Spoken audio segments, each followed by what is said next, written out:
It's a classic retirement question. Is it better to rent or to buy a home? We'll explore that. Then, even the high-income affluent make investing mistakes. Find out what to avoid. And want to find out how to generate more retirement income?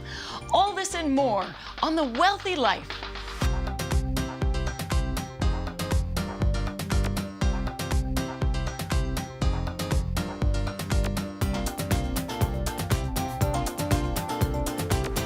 Which is better, renting a house or buying a house? Buying. Buying a house then for sure. It's yours, and you can add to it, change it, to put solar panels on the roof. I also think it's important because it's an investment, and whereas renting, you're just giving the money away. Right now we're renting. We'd love to buy, but it is very difficult in this market. Most people are forced to rent because to recoup it, you're rolling the dice again. You're betting that this 7 or 8% per year is going to keep happening, and nothing keeps happening at that rate.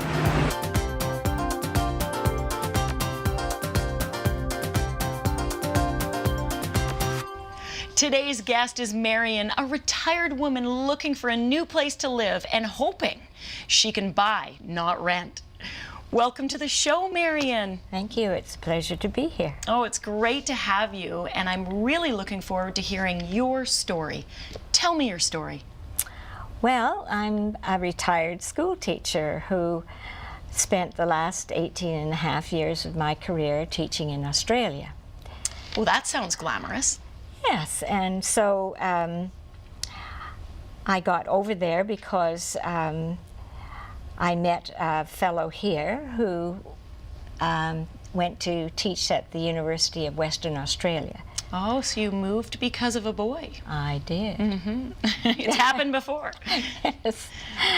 And then that didn't work out for very long. We were only together for about 3 years.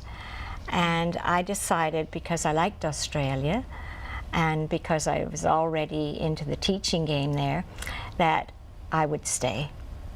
And did you enjoy it? I did. How many years were you there in total? 18 and a half. Wow. So you stayed and taught. Yes. Did you find another mate at some point? I did. I moved from Perth up to Geraldton, and I found a mate in Geraldton at a theater called Theatre 8. Oh, wow. Tell me a bit about him.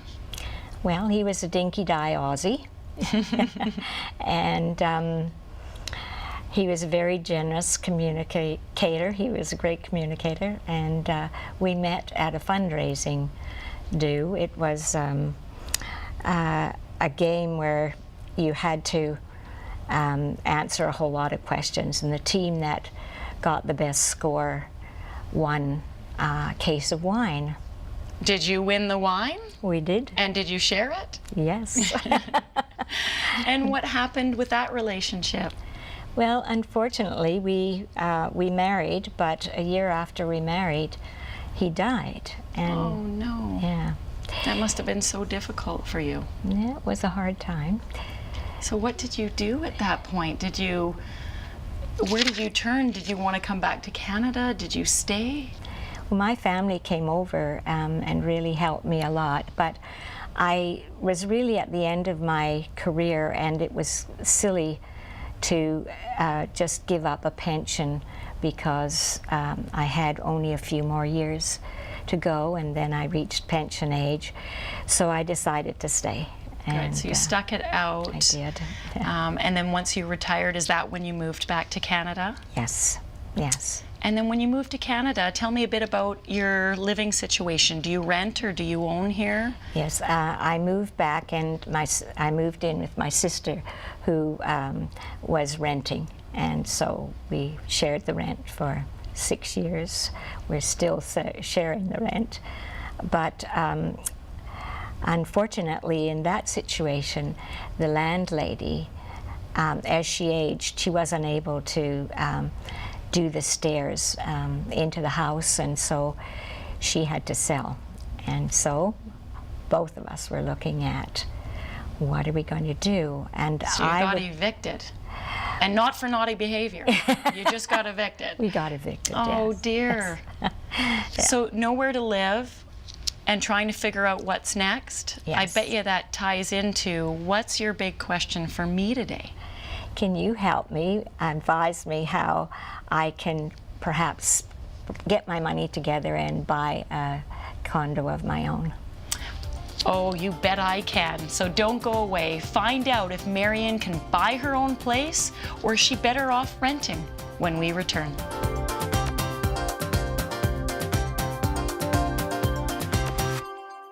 The Wealthy Life is brought to you by investment dealer Raymond James. Life well planned. See what a Raymond James advisor can do for you.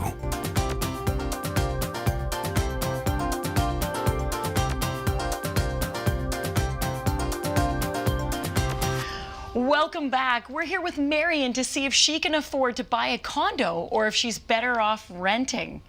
Well, Marion, when we left off, you got evicted from your last place because your landlord sold the house, so it's not that bad of a story. But you would like to buy your own place instead of renting if you can. Yes, I would. Tell me why you'd want to own instead of rent. Well, I'd like to own because then I can do what I want with the place. If I want to change something, I can. Yep. And also, I think having an investment would be a good idea. Well, I think owning your own property is definitely an investment. It's like a forced savings plan.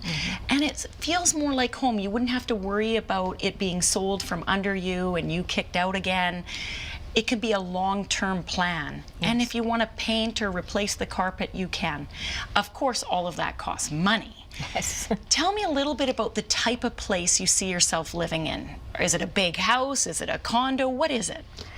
It's a condo. I would like 2 bedrooms, but I'll also look at 1-bedroom ones because I might be able to make modifications that would make a 1-bedroom one work for me too.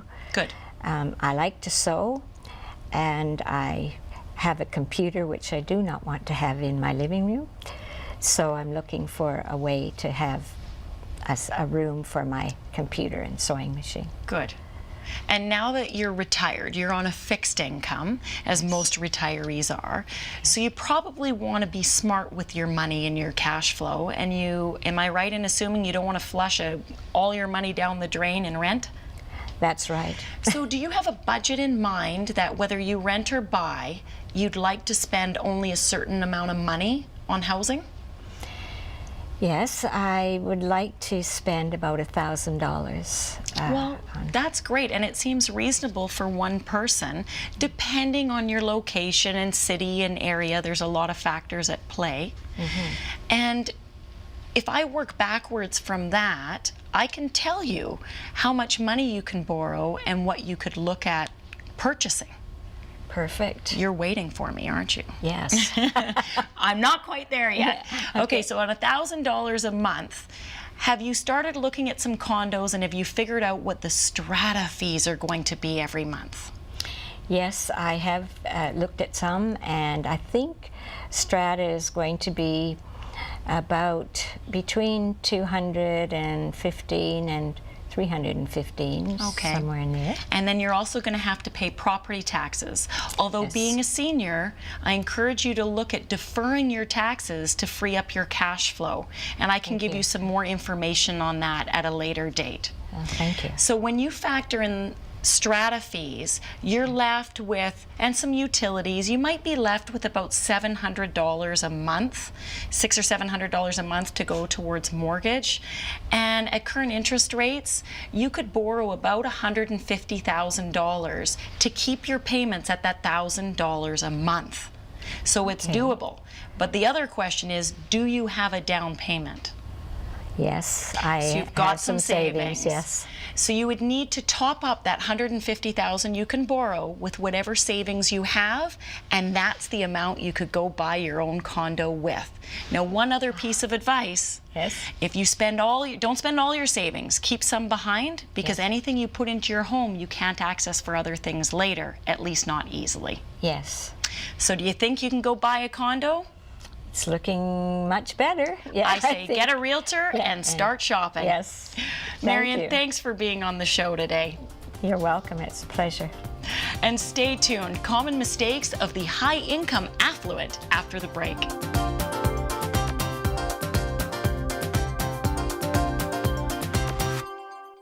The Wealthy Life is brought to you by investment dealer Raymond James. Life well planned. See what a Raymond James advisor can do for you.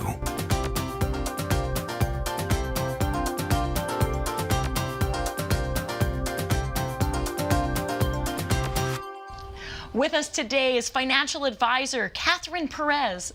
Welcome, Katherine. Great to have you on the show. It's great to be here, thanks. We're going to talk about what are the common mistakes the high-income affluent investors make. Yeah.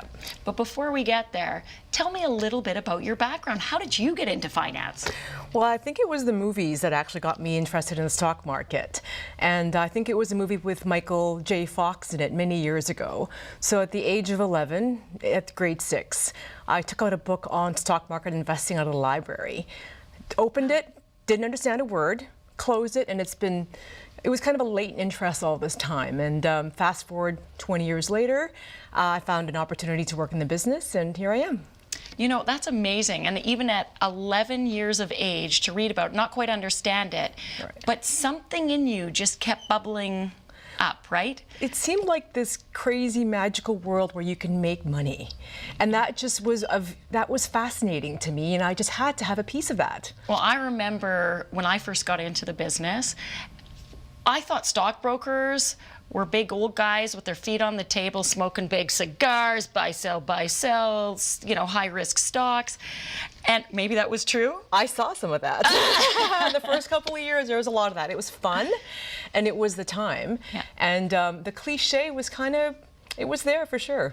But I learned quickly that's not what it was about. There were some people who were truly stockbrokers, but what appealed to me, and it sounds like appeals to you, is the full picture, the financial advising side and planning and making good investment decisions. Strategy, holistic approach, goals-based financial planning, all those things are important to clients and to my practice. And you know, the heyday of stock markets and buys and screaming on the phone and suspenders, that was a movie and early in my career, but Yes. It's not the case anymore. No, Yeah. it's real life It's now. just, yeah, there was a time and a place for that, I think, in the industry in general. But I think the tempo right now is a little more calm and more measured and more planful.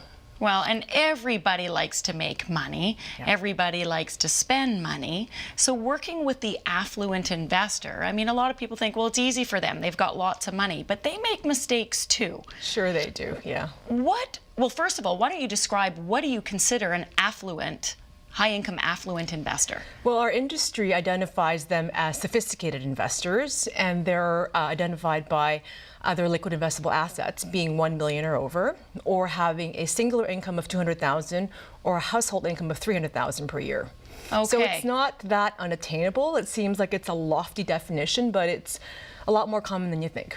Right. Well, I remember as a kid, wow, somebody's a millionaire. Yeah. Now $1 million isn't as much as it used to be. It's not what it used to be yet. So what are the big mistakes that you see the affluent make when it comes to investing? The number one that I see in my practice is they tend to overinvest and have too much of their portfolio in the industries that they work in. Yes. So in Calgary, that would be energy and oil and gas. Yes. And in reading another article, I think in BC, it happens to be real estate. Yes. In Quebec, it's industrials. And in Ontario, it's financials. But in Calgary, I see a lot of bias towards energy investing. So people with a lot of money putting a lot of their wealth into just one industry, it's a risky thing to Yeah. do. It's great when it works, Correct. but what happens when it doesn't? Yeah, it becomes actually, there's a cycle of denial as well. Like they know the industry, they know the people, they know the project, they have proximity to the players. So there is a sense, an overconfidence, I think, in being too close to the action. And you lose sight of the bigger picture, and reality may come a little too late. And you know what? That's something that all investors can benefit from. Make sure you diversify. Don't put all your eggs in one stock or one basket. Yeah. What about young people who have lots of money? What's a mistake they make? Sometimes they're too aggressive. So they tend to actually focus on growth, and a lot of growth, and they lose sight of volatility. And what I see is that when they win big in the beginning, they want to repeat and compound that experience. Oh, they get cocky. Well, they get really confident, and they actually get really excited about it, which is fun to watch, but they need to measure that with the risks they're taking to get there. So when I deal with them and I have these situations, my job is to remind them, rebalance, and protect them from themselves. Now, do the affluent investors prefer to work with one advisor or several advisors? What do you think? Early on, they actually like to have multiple advisors. It was actually almost boastful to have 5 or 6 financial advisors. They wanted to pit all the advisors against each other and have some kind of competition, like a race. And I think when you're speculating, it's kind of fun, but after a while, you have to be a little more deliberate and strategic with your investments and with your wealth preservation and creation. And I think it's a disservice when they actually try to have too many advisors, too many chefs in the kitchen. Okay, so you're thinking that's a mistake by having too many advisors? Correct, because nobody really knows the big picture. You can't get a proper strategy in place. And you can't make sure you're executing on that strategy if you're not seeing all the pieces. Correct, actually, and they'll find eventually that the tactic is very confusing. And when it comes to performance and rate of return, no one portfolio manager or advisor is going to outperform everybody else all the time. It just doesn't happen. So that strategy of seeing who's going to perform best and then invest with them, well, then the next year this person might have invested better, or that person. So it's playing a dangerous game by the sounds of things. Correct. Well, anybody can have a good year. Yes. And you can get there with a lot of risk and volatility. So I think it's more important to have a good relationship, to have them understand your needs, and be more strategic and planful on how you proceed with your investments. So. Now, how about chasing return? Do you see that? Early on, with the young, they tend to pursue what worked last year. So, for example, if gold's on a run, then they have to buy gold. So, I think you should do the opposite, right? Well, Generally? I mean, it all depends, Yes. but you just can't look at what happened last year and hope for a repeat performance. Sometimes it works, sometimes it doesn't, but you have to have better reasons in looking at what happened last year or what you missed last session. And is it a mistake for the affluent investors to focus just on rate of return alone? It sure is, actually. I think the focus needs to be what you need from your money and taking risk-adjusted strategies to get there. Well, that's great. So I'm hearing a few different things. I'm hearing don't concentrate on one sector. Make sure you're diversified. Be careful not to use too many advisors or your strategy will fall apart. And 3, don't just focus on rate of return alone. Agreed. Is there anything else you want to add as some words of wisdom for our... Well, I'll say that these investors are also very good, hardworking people. So we are talking about all their mistakes and errors, but they need to be protected against themselves. And with all due respect, they do a lot of things right as well. So for those of you that are high net worth and affluent, you do a lot of things right, but some things need a bit more help. And they got to where they are because of that. Well, Katherine, thanks for being on the show today. Really appreciate having you here. Thank you, Sybil. And when we return, how to invest a small inheritance to generate a bigger retirement income.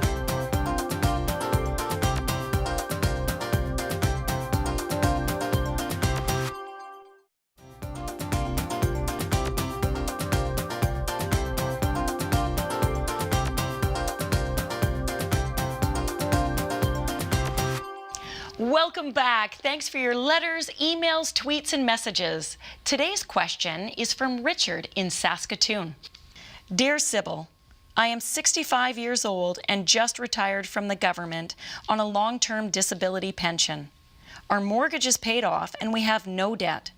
We are living comfortably off our current income, but would like to enjoy some additional perks if possible. I will soon be inheriting $400,000 and thought I would put it into a monthly income fund to give us extra fund money each month. I want to ensure I don't spend it all in case we need it for future health care costs. Any thoughts? Many thanks, Richard. Well, Richard, it's nice having a little extra money to invest to buy you some of the fun things that you may not be currently enjoying. When it comes to income funds, though, you need to be aware that they come in different shapes and sizes. An income fund is basically a diversified portfolio of different stocks and/or bonds, maybe a mutual fund or an exchange-traded fund. Whatever the case may be, it is essentially the type of investment that pays you a set income stream every month. Now, because these income funds do come in different shapes and sizes, they also come in low, medium, and high risk, and everything in between. So before you invest, you need to really look closely at your risk level. How much volatility are you comfortable with? If you're okay pulling out some income and not touching your capital and letting your money go up and down with the markets over time, then you should hopefully achieve a much higher rate of return, which means more fund money for you. But if you're ultra conservative and invested in very low risk investments, it will still generate anywhere from $500 to $1,000 a month of income for you for the rest of your life. Now, if you don't touch your principal and you're okay with that income, you can use that for long-term care coverage. But as a backup plan, you don't have any debt on your home, so you could also use that to fund long-term care coverage if the case may arrive. The last thing I want to leave you with is the income funds are generally not guaranteed, and sometimes in order to make your income stream, they may return a bit of your own capital, so your principal may shrink slightly. So do your research, meet with an advisor, and find the right investment for you. Thanks for your question. And that wraps up this edition of The Wealthy Life, helping Canadians make smart financial decisions. Join the conversation on social media and tell us your story. Go to thewealthylife.com to ask your financial question to make the most out of what you have.